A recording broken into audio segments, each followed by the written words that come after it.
All right. Good morning, everyone. Thanks so much for taking the time to join us today. This is an important topic, so we're glad you're here to participate with us and go over some of the threats that are out there related to cybersecurity, and we'll also talk about some of the controls you can put in place to help mitigate these threats. It just seems like it keeps continuing to be an issue. My name is Matt Dean. I've been with Hansman Webull, I think 14 years with a couple summers worth of internships before that.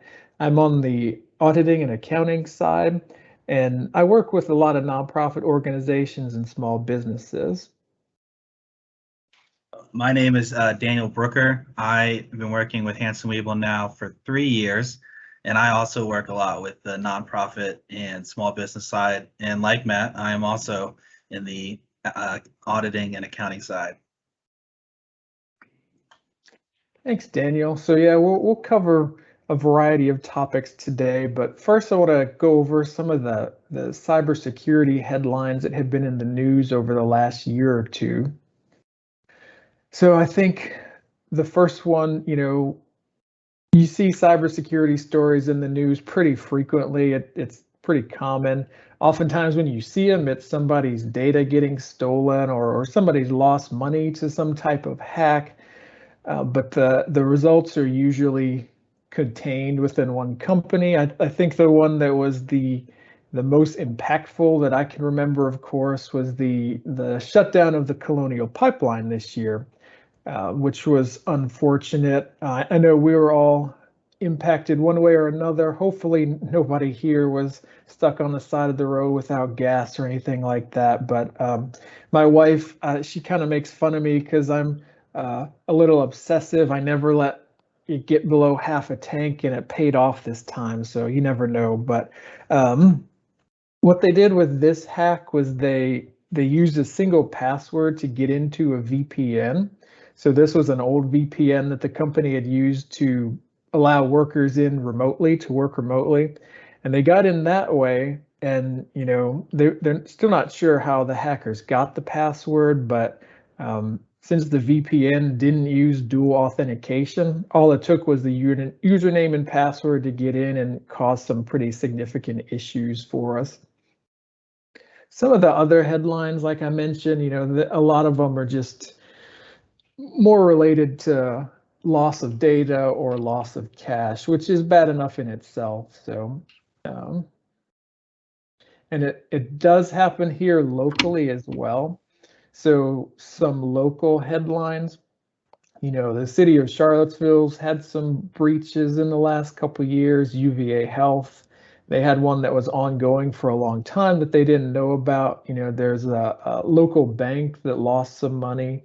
Spotsylvania County High School raising money for their, or they had money set aside for the football field they were working on. That got lost in a phishing scheme, which is unfortunate. So Virginia made it into the top 10 of worst states for data breaches. Not really a good top 10 to be in. So hopefully, we'll give you some tips today that'll help give you some more information how to protect your organization. Up next, we've got just some statistics about cybersecurity impacts on small businesses. So it's not just the larger companies that get hit with cybersecurity breaches. Over half of them are actually small and medium-sized businesses. 2/3 of small and medium-sized businesses have been hit with some kind of attack in the last year. A lot of the emails businesses receive are malicious. It's one of the easiest ways for a hacker to get in is some type of malicious email. Lots of vulnerabilities that happened, that were identified in 2018. And this is one of the biggest issues. A lot of small and medium-sized businesses just don't have the IT personnel to address security. I think a lot of times they're busy with the day-to-day operations, and it's a little harder for them to step back and kind of address some of these security concerns. Cyber attacks from weak or stolen passwords happen. That's That's what happened with the Colonial Pipeline attack. It was due to a stolen password. They result on average, almost 400,000 in losses. And then a lot of small businesses don't have disaster recovery in mind. I think a lot of people are focusing on running their business, obviously. So the disaster recovery for things you hope you don't need kind of gets set on the back burner. And then a lot of businesses aren't really able to continue within 6 months of being victimized. So lots of stuff going on with cybersecurity breaches in the news, unfortunately. So it is really important to consider. So Daniel's going to take over here and we'll talk about some of the common threats that face businesses. Thank you, Matt. So there are many forms of attack.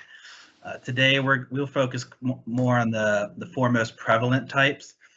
The hackers, they try to seek out the weakest link. So the way that I try to remember this, or the way that I get when I see a potential threat, is I'm a little too young for this, but I do remember the show The Weakest Link, and I remember the host, whenever someone would be eliminated, and say, "You are the weakest link."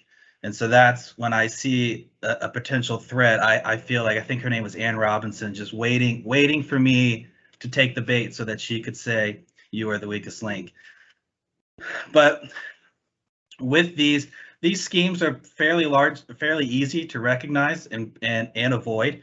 And we're hoping with this training today that will be helpful for everyone so that they may be able to not be the weakest link.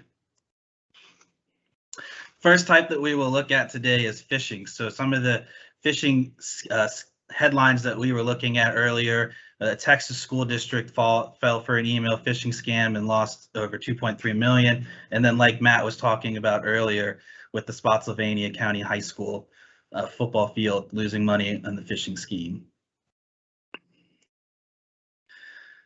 So phishing is the process of attempting to acquire sensitive information. Usually this is usernames, passwords, or credit card details. And they do this by posing as a trustworthy organization or individual.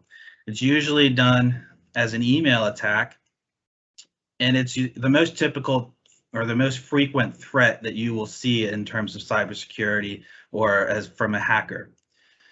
The objective is to acquire sensitive information, and over 62% of phishing attempts are able to hook at least one user. Some of the commonly used examples are emails that are claiming to be from banks, or popular social websites, or IT administrators. So how phishing works: it's usually an email. It comes across and it appears authentic. The tone is urgent, and it's asking you to take immediate action by clicking a link or sharing certain sensitive information. Some red flags to look out for when it comes to phishing is an unexpected email. Were you expecting to receive this email? Are they asking you to take swift action, and are they using a stern or intimidating tone in the email? Is the subject line vague, or is there a generic greeting? Is the sender email incorrect from who is sending it, or is it saying it's from for example, Facebook, and then you look at the email and it's from billybob@yahoo.com? Are there obvious or noticeable grammatical and spelling errors? And are they asking you to request private or sensitive information? Are they asking you to open an email attachment? And is the URL spoofed or the hyperlinks different? Is it different? When you hover your mouse over the link, is the website it's taking, the URL taking you to a different website than what is being shown on the email? So here's a screenshot of a phishing email that's appear to be coming from Chase. when you first glance, the email looks legitimate, and everything in the email and the way that it's composed looks legitimate. If you look, the email is saying that your account has been hacked, or your bank account has been hacked, and they need to look into this matter more. And in order to do that, they need you to click on the link below to confirm your banking information. And if you don't click on the link below, and if you note at the bottom, within 48 hours, your bank account or your account will be considered fraudulent and suspended. For someone who's not aware of phishing or different types of, or the red flags of phishing, they might be prone to click on the link and to provide to keep, so that they may keep their account open. Some of the ways that, as we talk to determine that this is a phishing, one is you can see the chase member, vague subject or greeting. If you hover over the URL, you will see, which we can't do here, but if you hovered over it, you will probably see that it was not going directly to chase. So a way to combat this is never click on a link or open an attachment unless you are sure that it is legitimate. And if you are worried that your account might have been hacked or information might be susceptible, a good thing to do is to open a new browser and to log into your account as you normally would. That's a good way to see if anything, or if any information or anything is wrong. So this slide will be included later, that we will hand out or send to you via email. There's just a lot of information that would be hard to kind of go into depth, but it's a good tool or useful information to have, to print out and have by your side. It provides a lot of helpful tips around the various components of how an email could be used for phishing or for hacking purposes, and things to look at. Another type of phishing is spear phishing. This is a more advanced form of phishing, and it usually requires the hacker to know a little bit more about you and the people maybe that you work with. And a good example of spear phishing is CEO fraud scams. This is another slide that we will provide later for you to have as a handout, just because there's a lot of information. But things to keep in mind when it comes to spear phishing is pay attention to the email address, and if it's your CEO or CFO or manager asking you to take immediate action, a good way to make sure that what they are asking you, the request is legitimate, is to just pick up the phone and call them and make sure and verify that the information or their request is legitimate.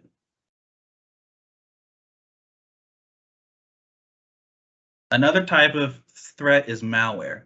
So like phishing, malware schemes are hoping for someone within an organization to click on a link or open an attachment. They trick the target into installing malicious software on their computer, and the intent is to cause damage or gain unauthorized access. Some types of malware include viruses, worms, Trojans, ransomware, and spyware. An example of this from the earlier headlines we had gone over was in the local headlines, the malware attack on the UVA Health gave hacker access for 19 months. Typically, malware is delivered via email. Over 93% of malware attacks are via email. And over 80% of small businesses report malware has evaded their antivirus software. Another threat is ransomware. This is where the hacker infects the target with malware, where they lock down the computer and they demand a ransom to restore access. As Matt was talking about earlier, and as many of you are aware, this is essentially what the Keystone Pipeline, or the cyber attack on the Keystone Pipeline was. It was a ransomware attack, and it's one of the fastest growing types of security breaches that we are seeing. Another type of threat is the password attack, and there's 3 different types. First is the brute force, and this is where the hacker is just guessing at passwords until they can gain access. So by brute force, just like a bull in a china shop. Just keep trying and trying until you find the right password. The other is a dictionary attack. This is more of a where the hacker uses a program and tries to use a different combination of words to come up with the path to get the information. And the final is key logging. This is where the hacker employs malware to track the user's keystrokes, including their login IDs and their passwords, to be able to log in late, to be able to get that information and log in on their own. And the final threat is the inside attack. This is usually someone that has admin privileges and purposely misuses these privileges to gain access to confidential company information. Usually where we see inside attacks, or the biggest threat we see with inside attacks, are typically former employees who left on bad terms, and they usually present the biggest threat. So Matt's going to go over some of the more compliance requirements, or requirements for compliance for everyone to be aware of. Awesome, thanks, Daniel. So yeah, if all the threats that are out there aren't enough, there's a lot of compliance related laws, in effect regarding cybersecurity that need to be adhered to. Cybersecurity regulations and these privacy laws continue to expand. We're not attorneys, so I can't get into the ins and outs of all of these different laws, but I do want to make sure you're aware of them. In the event of a breach, there's different things you have to follow up on, reporting requirements. And, if you've got a good cybersecurity insurance policy, this will help you respond to some of these regulations as well, to have that in place. And then your response should be documented in your incident response plan, which we'll talk about later. But for example, state requirements in Virginia, in the event of a breach, you have to notify the state attorney general about the breach, and then you've got to notify the individuals whose data was compromised in the breach.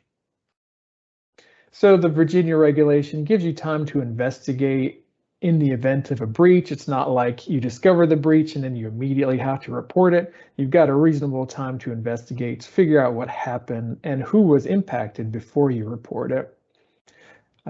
In Virginia, it could be up to $150,000 in civil penalties per breach that they would assess. I don't know how often they are assessing this, but it is on the books.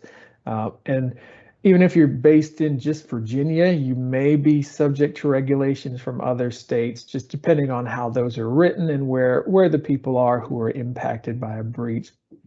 So again, all the states probably have different laws. I don't know the laws for all 50 states, but that's just an example with Virginia.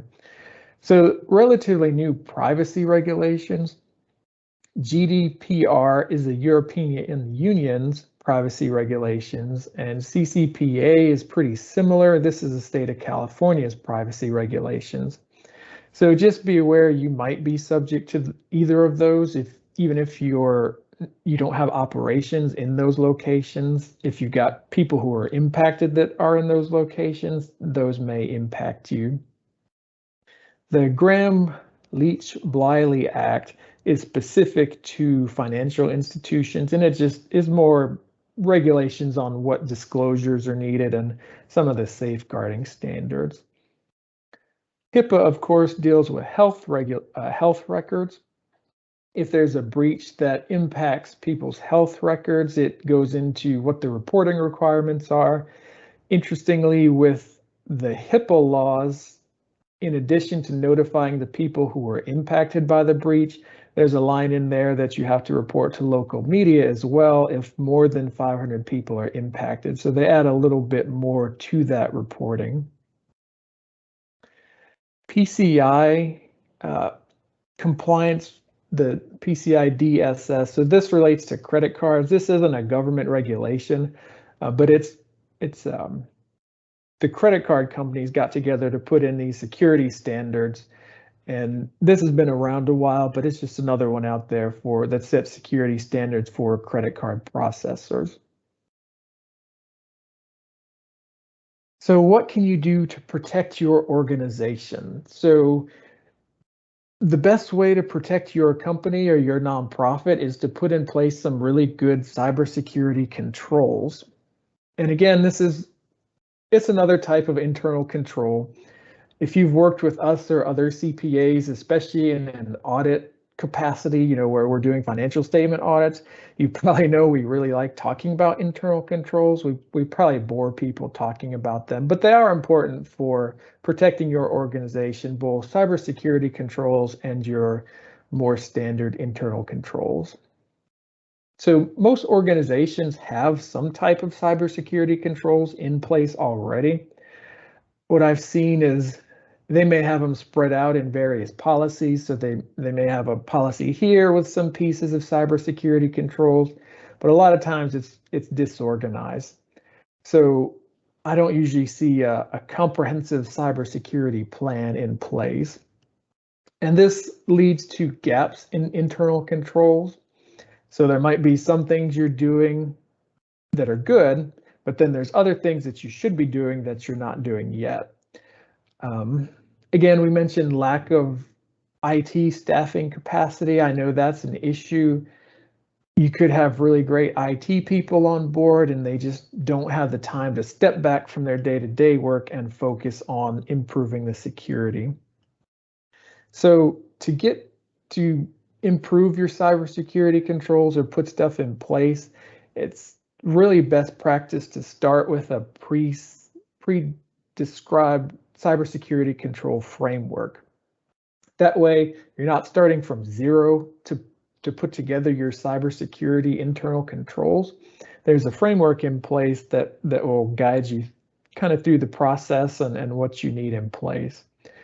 So the cybersecurity control frameworks, they're broad guidelines and best practices for what you should be doing to protect your organization from cybersecurity threats.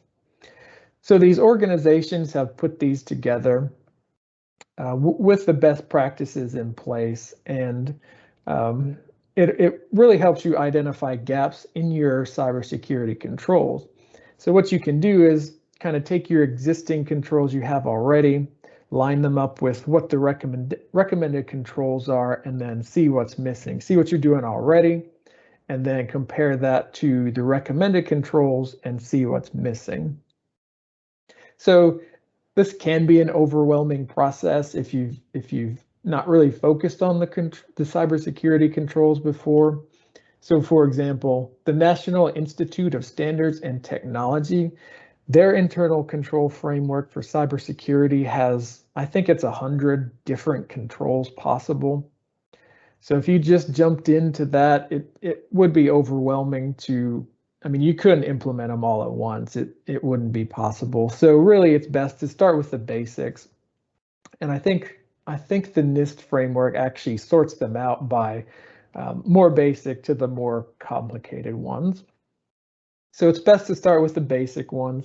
And again, this could be a really significant project to go through and identify what controls you have and what controls you should have. But it's a really important process, I think. Like we talked about before, we keep seeing these threats out there. But the main takeaway here is if you're going to work on improving the controls, you want to start with something like this. And this is an area where Hansman Webull can help with this because, we're, like I said, we like talking about internal controls. We're the internal control experts, so we can help you walk through your existing controls and compare it to some of these recommended best practices. On these controls, so the National Institutes of Standards and Technology framework, that's a good general framework. Like if you don't have any particular external requirements, that's a good one to use. It's pretty comprehensive. Like I said, it's got over 100 controls. Health Information Trust Alliance, the High Trust framework. This is designed for HIPAA compliance. So if you've got to be in compliance with HIPAA, this is the one you would want to use. The ISO and the COBIT 5, those are both more for really large organizations. Those have separate certifications you can get for your company. And then the Center for Internet Security, they put together their top 20 controls. So the idea behind theirs was you put together the top 20 controls, kind of the 80-20 rule, the top 20 that give you 80% of the benefit. So this might be a good one to start with too. You pick the top 20 controls you can put in place to get you a lot of benefit. And then, once those are in and set up, you can work your way up to the more comprehensive ones. So which one you pick really depends on your internal and external requirements. If you got external requirements that require you to use a specific one, you're kind of stuck with it. But if you don't have external requirements, you can pick which one fits best.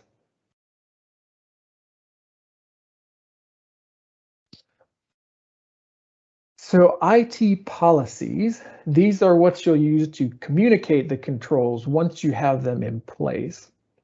So they're really good for conveying what the controls are to your employees and your volunteers, if you have volunteers, so that they know what's expected of them. It also communicates to them what they should do in case they think there was a breach or they know there was a breach. It gives them steps to take, who to report to if there's a breach.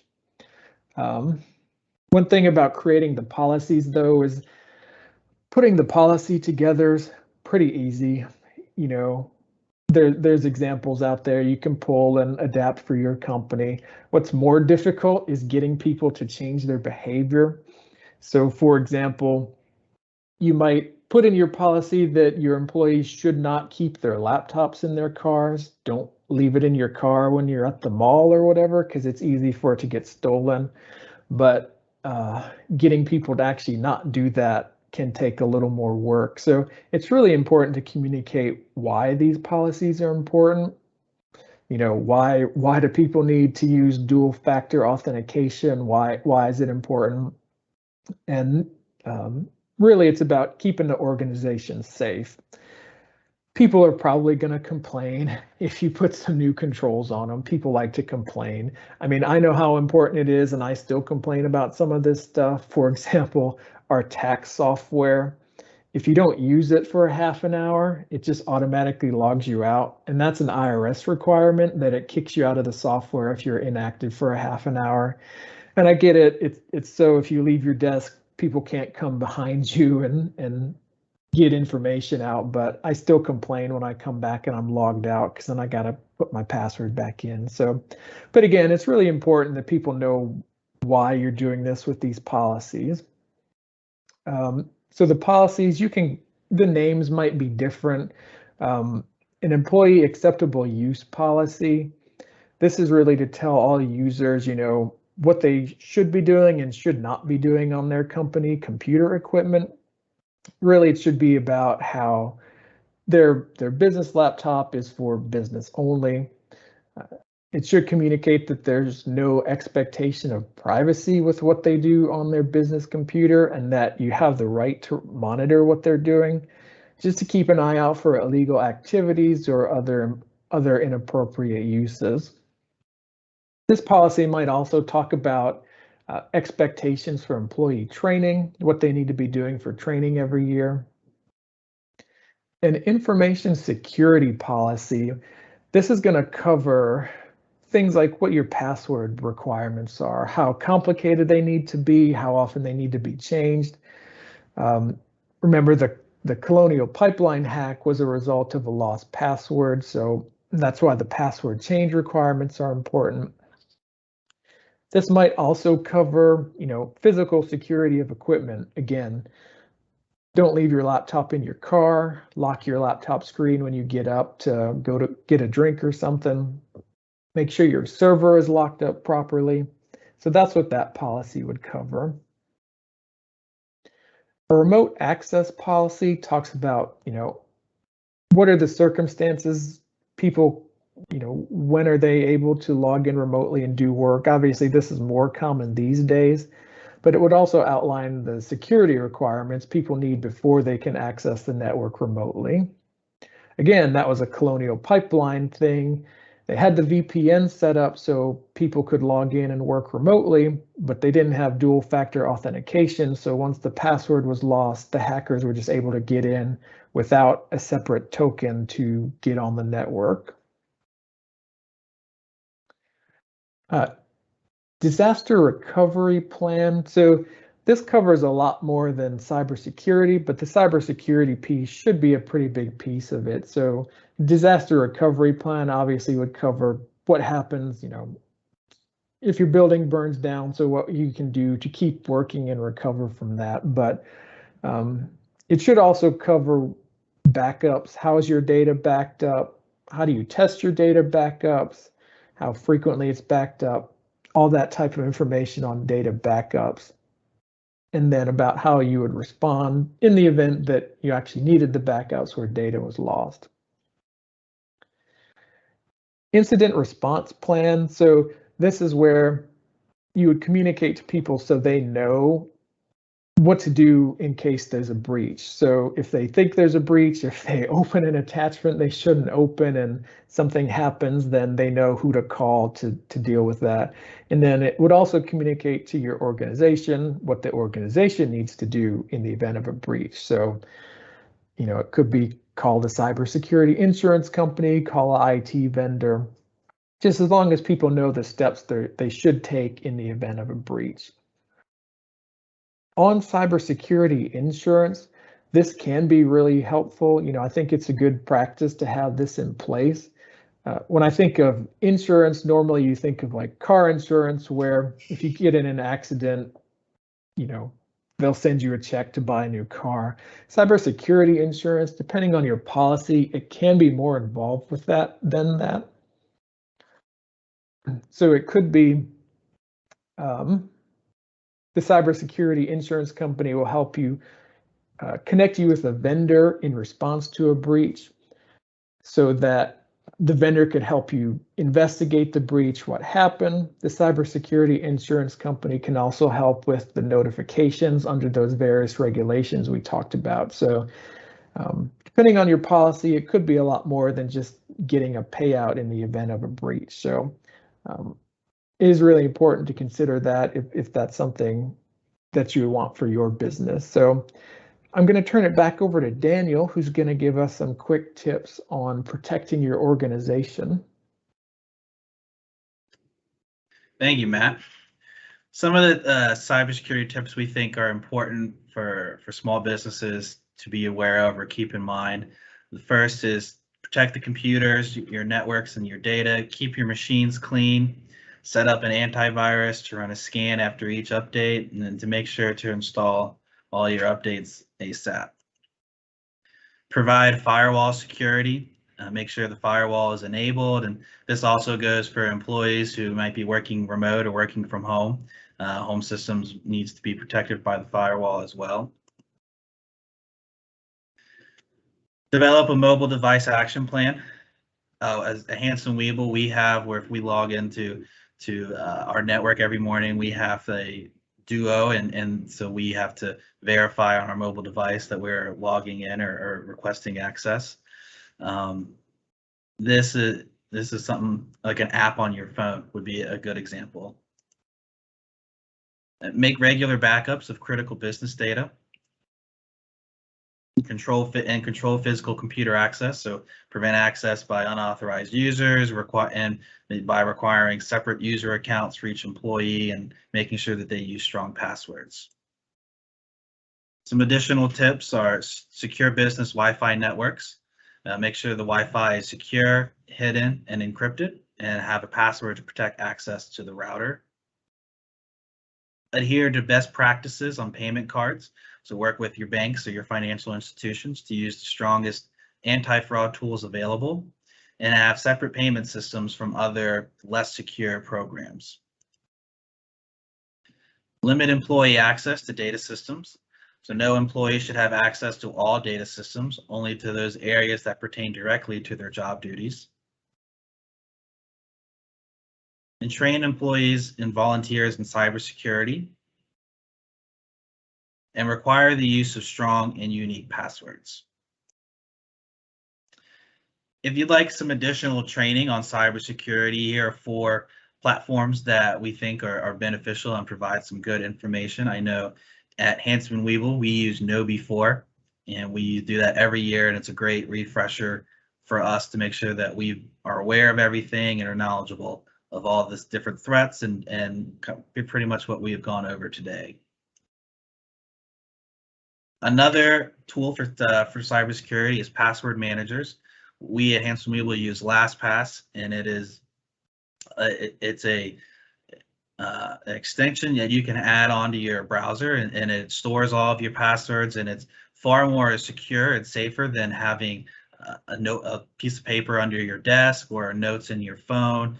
And then especially, I know at Hanson Weeble we have a lot of different softwares that we use that require passwords, and so trying to log in, when you log in every morning, it's a process in itself. Instead of have LastPass as a tool to have all your passwords readily available, definitely speeds that up and is helpful.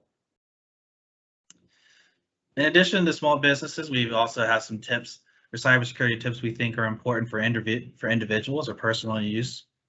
So keep your devices and apps up to date. Updates, they're not just about adding new features, they're also helping fix vulnerabilities that hackers can use to exploit and gain access to your device. Make sure that you're using different passwords for online accounts, especially for financial institutions. Make sure that you don't have the same password for every account or company that you have an account for. Be smart about social media and what you put on there.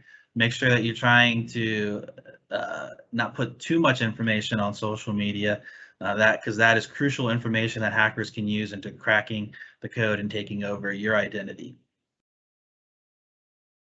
And make sure that you're protecting your personal information. So that's the kind of in line with being smart about social media. Limit the personal information that you're giving out, especially online. If someone's asking for it, double check to make sure the legitimacy of the request and that it is a credible source or person that is requesting it. Some additional tips for individuals is avoid free or public Wi-Fi. Because they never carry out sensitive if you are at McDonald's and get in line getting a coffee or connect to the Wi-Fi, don't go to check your bank account or anything like that, because that's a great way for people sitting in the lobby to be able, or hackers who could sit in the lobby to be able to access that information. Review your bank and credit card accounts regularly to check to make sure that nothing unusual has occurred. Run a credit check and think before you click. This slide we added in, we thought was a fun way to kind of add some humor to the cybersecurity. It's this webinar. I know that there's been a lot of already before, so but we decided these are some of the most common passwords that were used in 2020. As you can see, they are fairly mundane and unique, and so if someone was using the brute force password attack, that if you have any of these, I would probably suggest to change it, because that's probably where they're going to start right here and then go from there. To wrap up, we're going to have Matt talk about some of the key points that we went over today and some additional information and tools that you can use. Great, thanks, Daniel. So I'll pause for questions here in just a minute, but I do want to recap some things we talked about. So Daniel, you can go ahead. So again, cybersecurity threats, it seems like it keeps getting worse. There's more of them out there. The data privacy laws too, European Union and California have the two they passed that are pretty extensive. So I would expect other states to begin passing some of their own similar laws. Again, it's really important to have your cybersecurity controls in place. So if you've got some in place already, it's a good idea to look at one of these frameworks and identify some things you could add to that to strengthen. And then again, most of the threats come through email, so be really careful with links and attachments. And especially make sure you know your team and your volunteers are also cautious with links and attachments. If there's only one thing you remember from this today is make sure your employees have training on this. That's the most important step you can take, because you can have really good security, really good firewalls, and if somebody clicks on a link or downloads something they shouldn't, then it's past your firewall and you're going to have some issues. So I see a question comes in that says, what role do VPNs play in a cybersecurity strategy? So the virtual private network, those are so your data is secured in transmission. So if you're going to work remotely or log into your network from somewhere else, that way, if it's on the virtual private network, then it's kept private, so somebody outside wouldn't be able to intercept that data and figure out what was transmitted. So if you absolutely have to use an unsecured public network, you really should be using a VPN, because that'll keep your data secure on that network. Now, you have to keep your VPN credentials safe too. So if you're using a VPN, to get into a network, make sure it's a good password, and also make sure if it's an option that dual factor authentication is turned on, because again, back to the pipeline hack, they had a VPN in place, which is great, but somebody passed they got their password stolen and they were able to use that to get in. So another question that came in is, how does a small charity protect its website from piracy? So again, I think using a reputable website provider will help a lot. Hopefully they'll have security in place. But again, also it's really important to make sure your passwords are good, and if there's dual factor authentication as an option before you log in, that's always best practice. So hopefully that's helpful. Do we have any other questions? Anything anyone else wants to cover? Feel free to type them in if you do, or unmute and ask, but I did want to cover a couple of resources that are out there. So Hansman Weibull, we've got a cybersecurity diagnostic on our website. So the link is here, or you can go to our website and find it. And I think it's 20 questions. So you go through the 20 questions and answer them, and it'll give you a report showing, it'll be green for where your controls are stronger, and then it'll show up red where they could use some work. So this is a good quick first step to evaluate where you are. If you go through this diagnostic, you'll get the report and it'll give you some ideas on where you can focus. So I think that's a good step to take. And then from the FCC, they've got a nice quick 10 cybersecurity tips for small businesses, I think would be helpful, print out and keep those handy. And then the FTC also has it's a nice guide for cybersecurity for small businesses. I've got some in paper copy, but you can go out on their website and get those.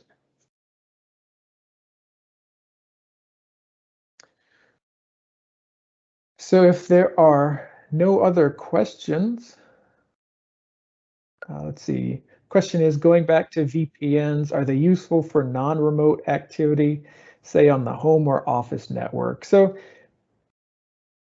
they could be useful, if you're transmitting data from your home network to your bank, it's probably not quite as important, but it doesn't hurt to have the VPN in place. It just keeps your data secure and private. So if you want that extra layer of security, you can have a VPN even if you're at home. So one issue, I've got a VPN too that I use sometimes. It slows down download and upload speeds for me though, so I don't use it all the time. I just use it like Mostly if I'm out, sometimes you're at a hotel and you get put in the basement, you don't have any phone signal, so your only option is to use their Wi-Fi. So that's when I'll use my VPN. It's just, again, another layer to help keep your data secure. So another question is on password managers. So password managers are, it's been really helpful for me to have a password manager, and I've got it on my phone, so I've got personal and business passwords on there, and it's pretty crazy scrolling through seeing everything needs their own login now.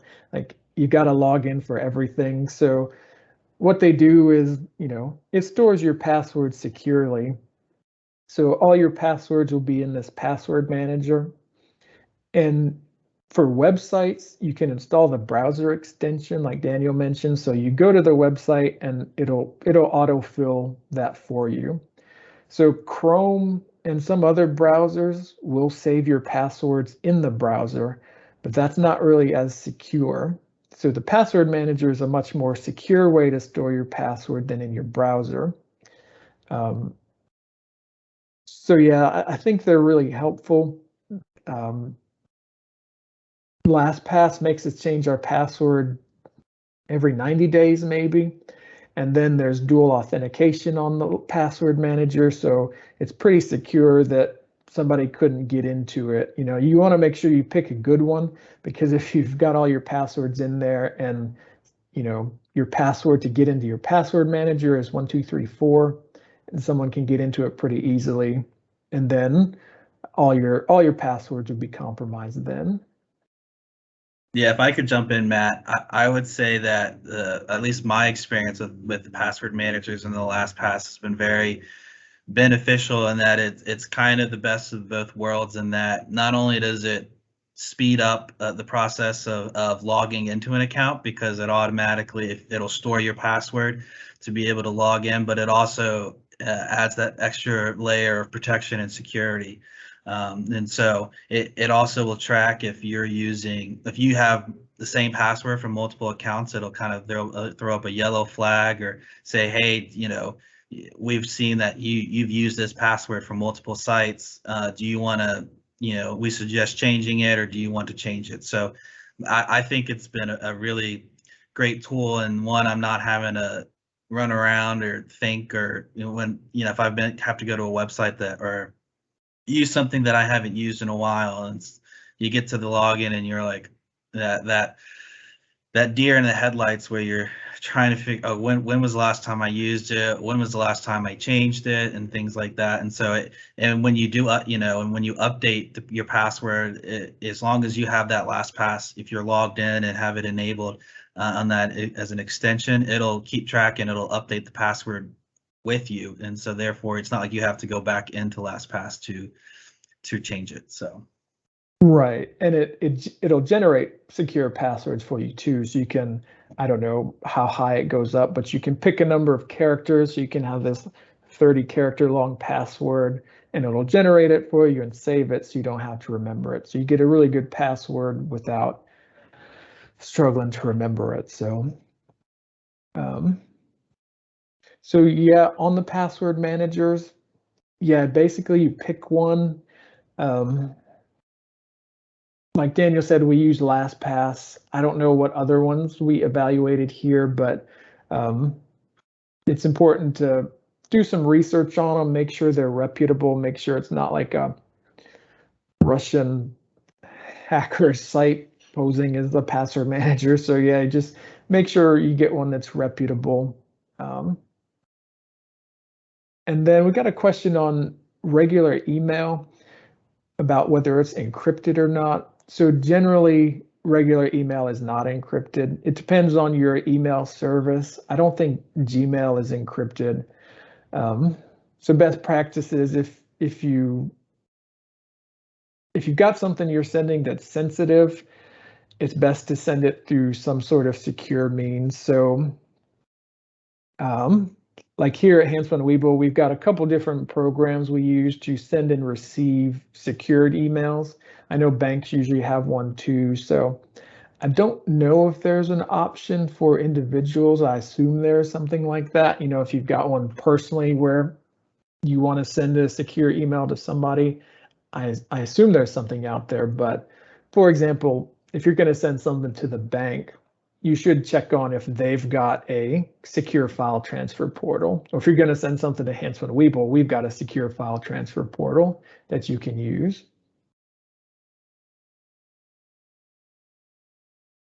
So,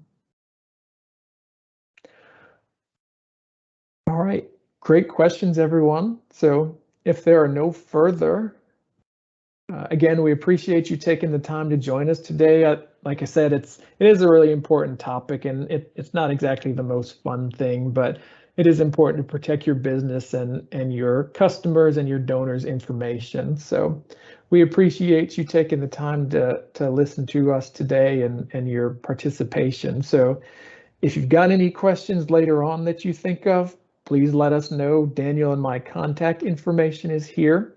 I will also send out the slides, and we got another handout we'll send out after this.